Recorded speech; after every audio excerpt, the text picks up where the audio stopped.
It's so hard to remember. Here's a little giraffe. Is that adorable? Oh, transfer it. Woo! Everybody, this is Howard. My husband of 55 years. It's more than that. 56. A long time. Today is artichoke day. Whoop. Start again. You still like eating potato chips. You can't stop. Be sure to subscribe. Arrivederci, alla prossima volta. Buongiorno e benvenuti. My name is Giovanna. You usually find me on Kitchen on the Cliff. However, today we're going to do something a little different. The first video that we did was scaccia, which is one of the filled breads that are very, very traditional from my city. Last year, we published the very first video on my birthday, June 5th. That was a gift from my beautiful granddaughter. It's been a year now since we did our first video. We've done many more, and I thank you in this video for all your support. I appreciate your comments. I try to answer all of them, and it's been a wonderful, wonderful collaboration and experience. Thank you. Today, I would like to welcome my creator, please, Francesca LaMarca Sacco. Well, it's a pleasure to be in front of the camera, though I do like my place behind the camera too. Well, she certainly knows what to do behind the camera, but she's equally talented in front of the camera. So today we're going to ask Nonna some questions that have been asked by you guys. We'll start with a pretty basic question. When and where were you born? I was born in Italy, in the city of Ragusa, which is in Sicily, which is the largest island in Italy. I was born in 1939 at the beginning of World War II. So, a question from Evan Howard, a dedicated subscriber. I want to know, what is the earliest recipe you remember making with your mom? And if you know, what recipe has been in your family the longest? Well, the earliest thing I remember making, not with my mother, but with my grandmother, who was infinitely indulgent, and she was just my love. She was making broccoli soup, which happens to be my favorite. I love broccoli in any form. And since a piece of broccoli looks like the whole bunch, she cut a piece and she gave it to me and she said, "You could make your own soup now." And I thought, yes, I'm going to make soup for my doll. And do you know what recipe has been in your family the longest? I don't know. All the recipes have been handed down. It happens that my maternal grandfather's father was a monzu. A monzu was a class of chefs, of professional chefs in Sicily that cooked generally for the aristocracy and for the church. There is that special kind of cooking which is elaborate, and then there's the everyday cooking that we all do. Most Italians already know how to cook. Italian cookbooks are really meant for people who already know how to cook. You know, they give suggestions. So after an ingredient, it might say QB, which means quanto basta, which means as much as is enough. Obviously, you have to already be a cook in order to know how much is enough. We need more direction than that. And that was really a reason why I wrote my first cookbook. Following the trend of this question, 12-year-old Giovanna asks, how old were you when you first started cooking on your own? First of all, hello, Giovanna. I'm so glad to meet another Giovanna, because although it's a fairly common name, I suppose when Italians come to the United States, they translate it. I mean, when I was 10 years old in school, my teacher told me that I had to have an English name, and she gave me the name Joanne. Anyway, I'm glad to meet another Giovanna. I started cooking when I was probably 12, 13 years old. And I remember coming home from school and making a merenda for my brother and for myself. And I mean, that could be something very simple like an omelet, but I did it myself. All right, so Kyoko from Japan is curious to know how you first came to the United States, how old you were, and whether you came for school or for other reasons. Very good question, Kyoko. Kyoko is my friend who lives in Japan. I was 10 years old when my family came to the United States.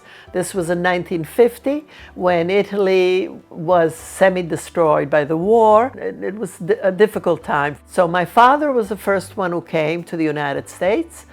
And 9 months later, he had already rented an apartment, furnished it beautifully, and we came. That is my mother, my brother, and I. Allison Scola asks, what's your first memory of American food, and did you like it? Well, my very first experience was being given grapefruit, and I didn't think it was edible. You know, after the sweet oranges of Sicily, how could you eat grapefruit? And the other was a big problem at school because the most common school lunch was peanut butter sandwiches. I couldn't swallow it. It got stuck on my palate. In those days, in the public school, we were served hot soup and peanut butter sandwiches. I liked the soup in general. My brother liked the sandwiches, but he couldn't stand the soup. And so, you know, I would eat his soup and he would eat my sandwich, and we got along for a while. Then a teacher decided that because we were immigrant children, she should look over us and make sure that we ate everything. So when she noticed that my brother gave me his soup, she made him go back and get more soup. So we told our father this, and he came to school and he said to the teacher, please, through an interpreter of course, please don't feed my children. They will bring lunch from home from now on. And so the sandwiches were mortadella and prosciutto and broccoli rape. Next question. Rahim asks, where did you and Howard meet? Well, Howard and I met completely by chance. We were both attending a lecture at Columbia University's Casa Italiana. And the lecture was by Giuseppe Prezzolini, who was a famous Italian journalist and writer. And he had been teaching at Columbia for that semester. Well, we were the very first two people to arrive at Casa Italiana. So we sat on a bench and of course we introduced ourselves to each other.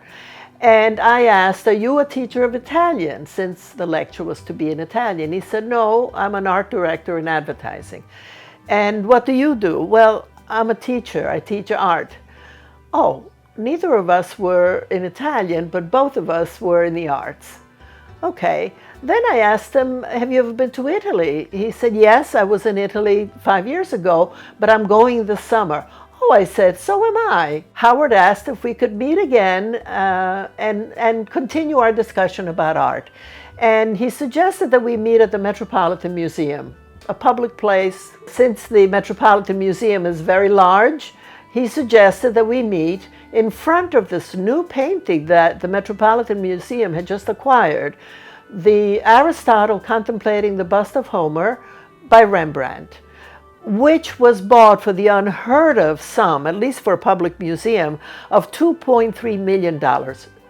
And so we met at the Metropolitan Museum. I would not give him my phone number because we were taught that you don't give your phone number to a young man that you've just met for the first time. That was the end of March. We dated in April. In May, we changed our reservations and we decided to go to Italy on the same plane and come back on the same plane. Well, July 7th, we were married.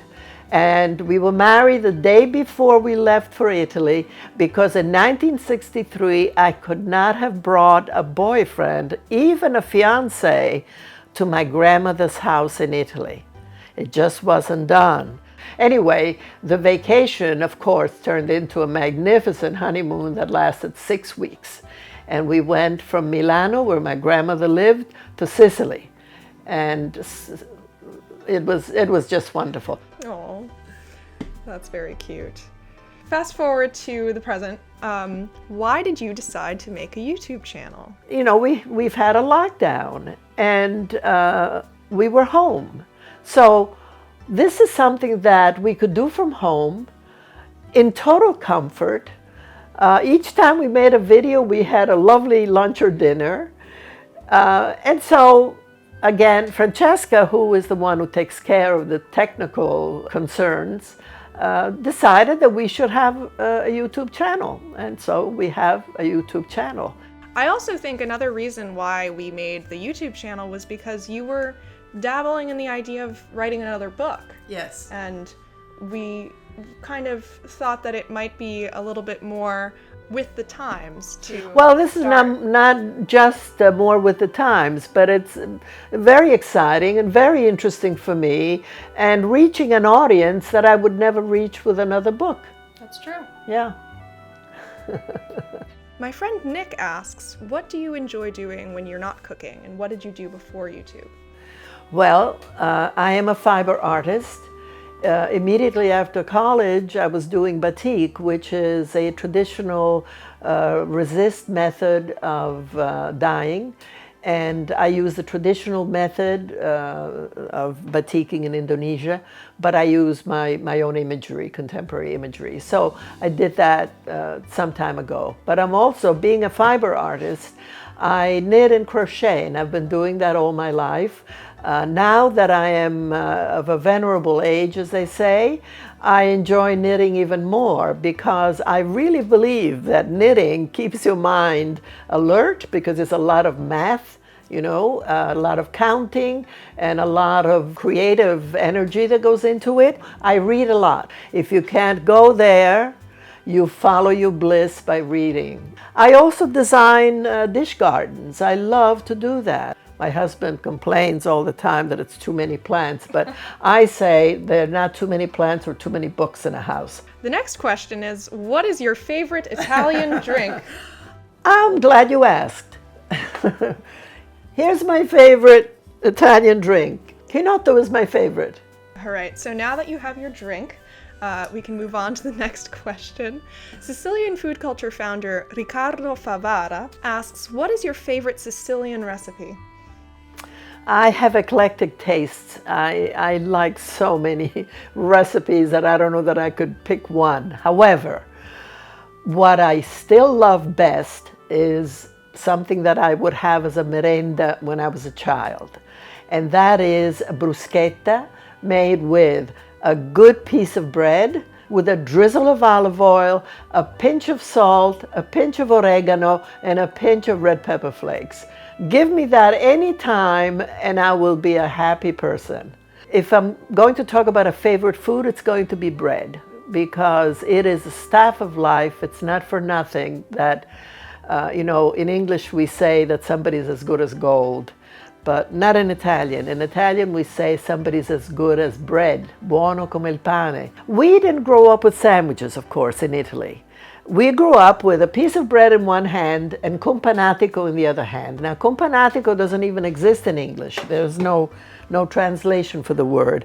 What it means is that which accompanies bread.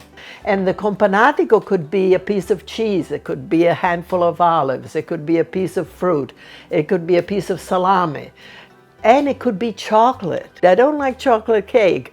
I prefer bread. I like bread and chocolate. So you've gotten many comments on YouTube saying that you're a natural teacher. Would you like to tell them about your teaching career? I taught from 1975 to 1998 at the Bronx High School of Science, which is my alma mater. I taught art at Bronx Science. I taught an AP class in medical illustration. I taught the first class in the New York City system of computer graphics. However, I'm very proud of the fact that I introduced Italian at Bronx Science. I taught it for the first 2 years, and then they hired a marvelous teacher, Anna Errante, who was just wonderful. So she came then and continued the program. It's still going on. Many of your students have found your YouTube channel. Yes, they have.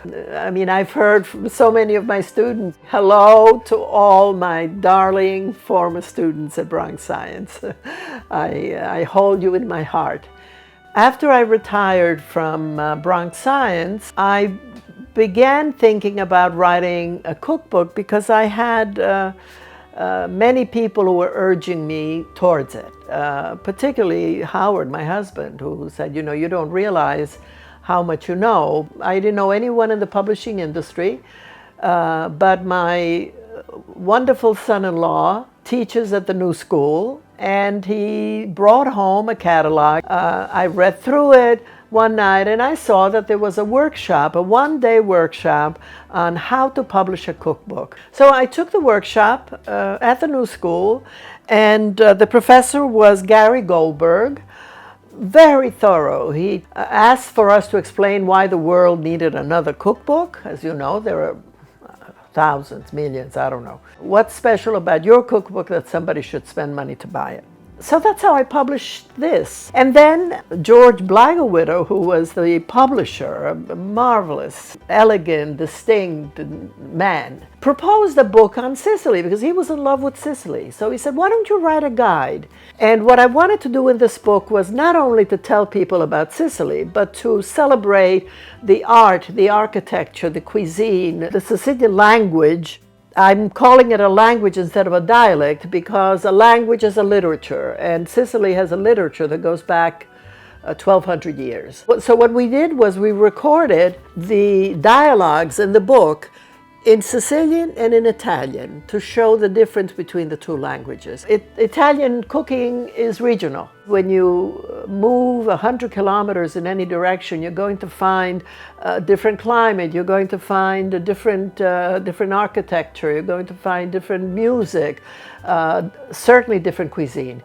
And it happens that I am very, very familiar with the cooking of Emilia-Romagna, so I did the second book on Emilia-Romagna. After the cookbooks were published, I was offered a position at ICE, which is the Institute of Culinary Education in the city. And I taught a class on the essentials of Sicilian cooking, and I also did a tour of the last of the Little Italys, Arthur Avenue in the Bronx. And that was fun. I did that for about 15 years. That was a walking tour, yes, and a lot of fun. So my friend Spencer Day asks what your thoughts on curly parsley are. I don't have any thoughts at all. Curly parsley has no place in the kitchen. It has no flavor, and it's not even very pretty. I don't know. In the 50s, you know, when television cooking first started, that was the major thing that was used to garnish dishes. I still remember that whether it fit or it didn't fit, there was always curly parsley around. But no, it has no flavor. You have to be careful with parsley. Italian flat leaf parsley. It looks a lot like cilantro, but cilantro is different and has such a different flavor profile that you could not use it in Italian food. The next question is from Stephen Sacco, and he asks, who is your favorite son-in-law? What a question. What a question to ask. You are my son-in-love. Victoria wants to know what your favorite piece of kitchen equipment is. Oh, I have many. I can't seem to settle on one thing, you know. I have a lot of things. For instance, this is a Danish whisk. I've had this for maybe 40 years, and it comes in two sizes. When I make zeppole, it's a very simple recipe. It's 2.5 cups of flour and 1.5 cups of water, which yields a very, very loose batter. It's really not a dough. So I use this. This is fabulous. I love this. You know, in the 50s, you had to have your potatoes cut with a crinkle cutter. I just like it. Europeans are still not using rubber spatulas. This is the best because I don't like to waste anything. And so if I have just made something in a bowl, I like to scrape that bowl and get it absolutely clean and get everything off with my rubber spatula. I got my rolling pin for my birthday from my favorite son-in-law. Thank you. Aside from the mishap I recently had that some of you may have seen, this is a wonderful tool. This is a Chinese skimmer, and you can pick up the contents of a pot with it. Recently, in picking up the contents were linguine, and some of it ended up on the floor and made the birds happy. This is a bench scraper, and it's used to make dough, to get all the flour, or you've just chopped some onions and you want to pick them up to put them in the frying pan, you use this and you grab all the onions at once. Very, very useful. Now this is meant for gnocchi, for garganelli. Garganelli is a delicious pasta, tubular pasta. You put a square of dough into this and then you roll it on this and it closes and makes a tube of the pasta. So those are my favorite tools. We got a comment on YouTube from M. Marek. He says, "Hi, I love your videos." Thank you. I have 2 questions. One is, how long does it usually take to film and edit one video? That's your question. To film, it takes as long as it takes to make the dish, really. The filming process is shorter than the editing process. The editing takes a little while. It depends on how productive I'm feeling. Well, she does it in record time. It also depends on what area of the school year we're in. If I'm in a busy part of the semester in college, then I generally will do the editing on the weekends or... Well, Francesca inherited the multitasking gene from me. We're very good at doing many things at the same time. Mark's second question is, how do you pick which recipes to make, and are there any you are especially looking forward to? Diana Damon also asks, what are some of the things you are considering cooking for your show but have not done yet? So those are in the similar. Yes. Well, a part of it is seasonality. You know, if fave are in season, we're going to use fave and make something with fave. Now, what I plan for the future? Well, I certainly plan to do a very, somebody asked before about old recipes. This is old, ancient actually recipe. It's a gelatin, a meat gelatin with aspic, of course. Not for Francesca. Don't listen. don't listen to it. Francesca is a vegan. And we'll talk about that later, because Sicilian cooking is perfect for adapting for vegans. Very easy.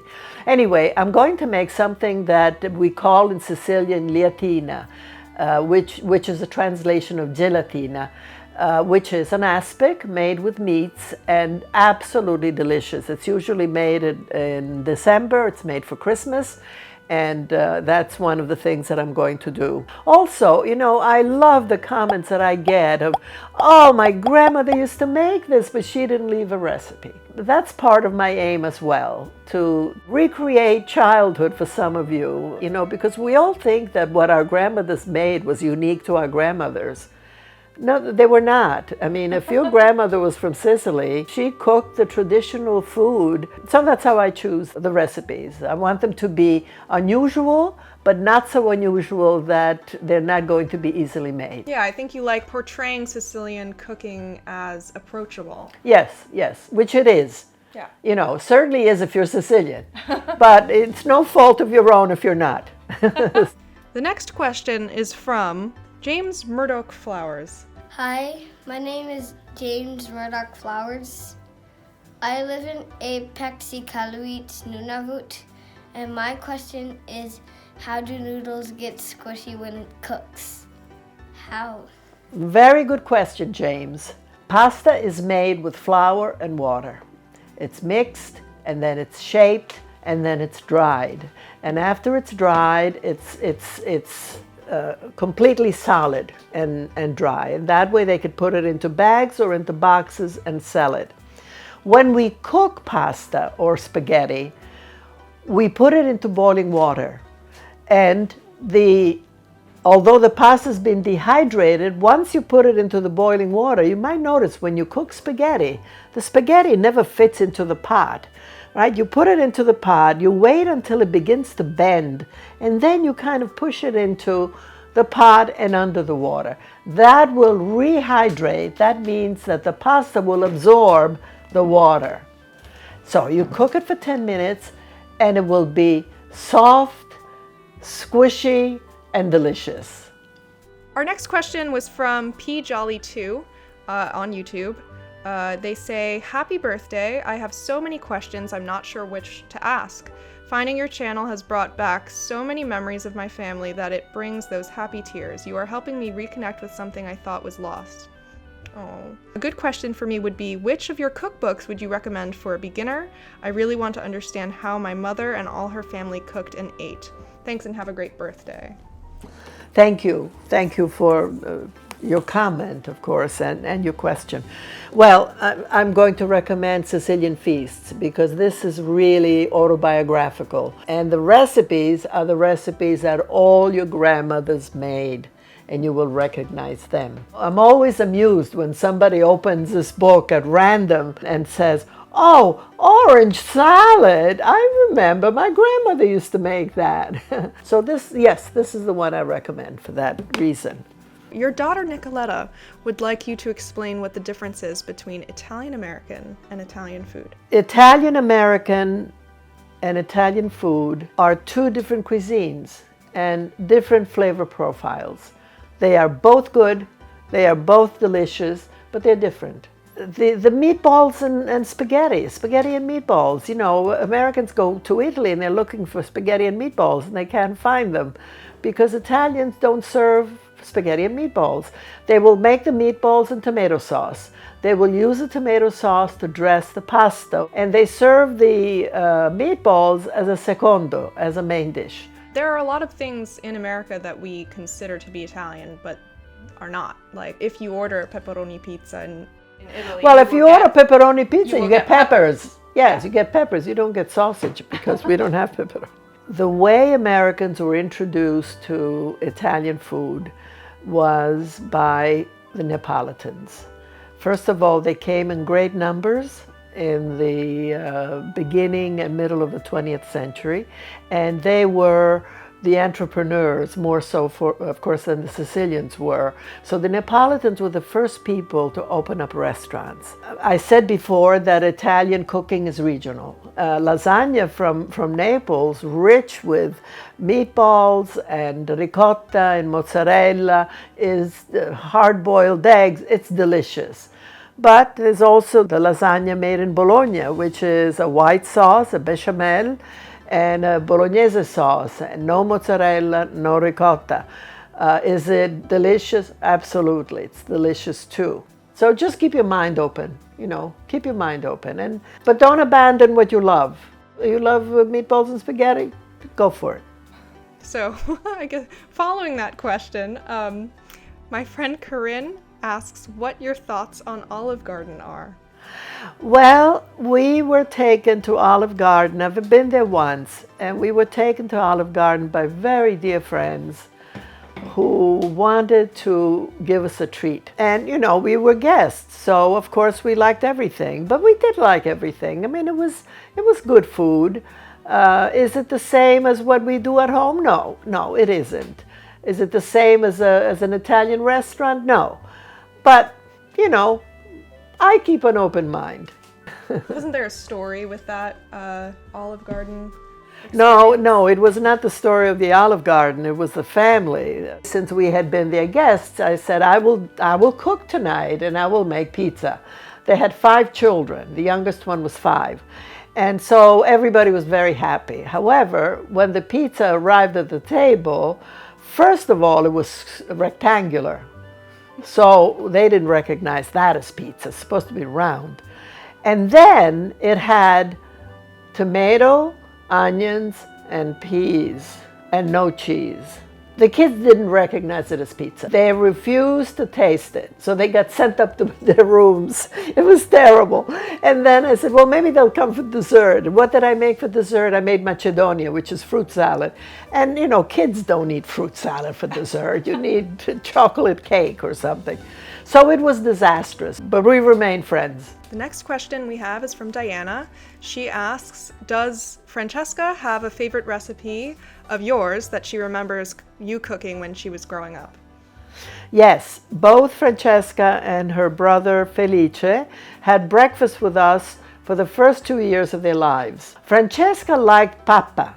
Now, pappa is mush, any kind of mush, cream of rice, cream of farina, cream of wheat, any of those mushes. Yes. Except that I didn't give it to her with sugar. I gave it to her with olive oil and salt, and she loved it because that's the way I like it. So, you know, everything is a question of what you're used to. So she got used to it and she loved it. Papa is the ultimate comfort food. Yeah, so there were two. There was papa, and then there was also pastina. Which, Yes, well, the pastina was done in chicken broth, usually. Yeah. So you had chicken broth and pastina, which is the finest pasta you could make. I liked the little stars. And I also really liked your lasagna. That was also a really good one. So those three I remember vividly growing up.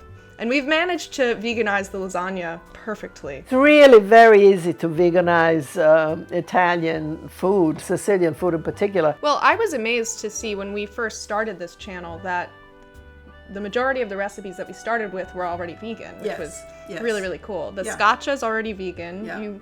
You can add cheese to it if you want to, but... But I tell you, it's equally delicious without the cheese. The flavor, what you get most of the flavor from is the olive oil. You know, the olive oil that Aunt Philomena gave you for your birthday that she paid $75 for? Put it on the table and put it on your salad, on your vegetables, or on your soup. Yeah. Your friend Malika Lumumba from your Tai Chi class has some questions about some suggestions for good, easy vegetarian dishes. The scaccia, the zeppole, the caponata, the pasta alla norma. The only thing you would take off is, well, for vegetarian, that's totally vegetarian. So if you wanted it to be vegan, you just take off the cheese. The recipes are all very, very adaptable. Her second question is some tips for reaching a lovely 82. The tips for reaching 82, what I call my venerable age. Eat well. That's always important. And include olive oil in your diet. Include olive oil in your diet because it's good for you. Keep an open mind. Whether it's cooking, whatever it is, keep an open mind and cherish your friends. All your friends are so important. And all of that makes for a happy life and a long life. Another friend, Betty Buffington, says, I do not like whole wheat pasta, but what is the best flour used in the making of pasta that is delicious and healthy? I personally will not eat pasta that is made. Well, firstly, I don't really like pasta to begin with, but if I'm going to eat pasta, it would not be whole wheat pasta. I have tried to eat whole wheat pasta and I simply dislike it. And I finally, now that I'm old enough to say what I dislike as well as what I like, I do not eat whole wheat pasta. White pasta is more delicious than whole wheat pasta. In our opinion. In our opinion. If you enjoy whole wheat pasta, by all means, you know, eat it. Well, Betty said specifically that she doesn't like whole wheat. All right, Betty. Betty happens to be an extraordinary cook. See, so she knows what she's saying and she knows what she's doing. So, Betty, I'm with you.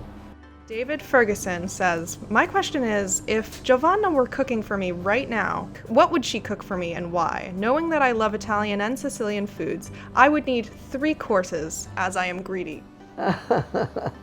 Well, David was our adopted son from Ireland for a summer. He was the best little boy you could possibly have. He was 10 years old and he was a good eater. So he loved chicken, I remember. So I would probably make you a lemon chicken, which is a chicken marinated in lemon and olive oil and garlic and oregano. And it's absolutely delicious. And then out of the pan drippings, we make a gravy. I would make a salad and I would make you a tiramisu dessert. I say hello to David and I also say hello to Simon. Simon was our second child from Ireland. He came 2 years after David. So, Simon, keep watching. Mwah! Ciao. Delizia says, you two are a great team. Can you tell an anecdote from your kitchen on the cliff? We had a little mishap that nobody actually knows about, but it did happen. And it shows that behind the scenes, things aren't always as they seem. As they seem, yes. Francesca is ready to shoot the video. I start the first arancina. This is not packing very well. I don't know why. They're not working. It's not working.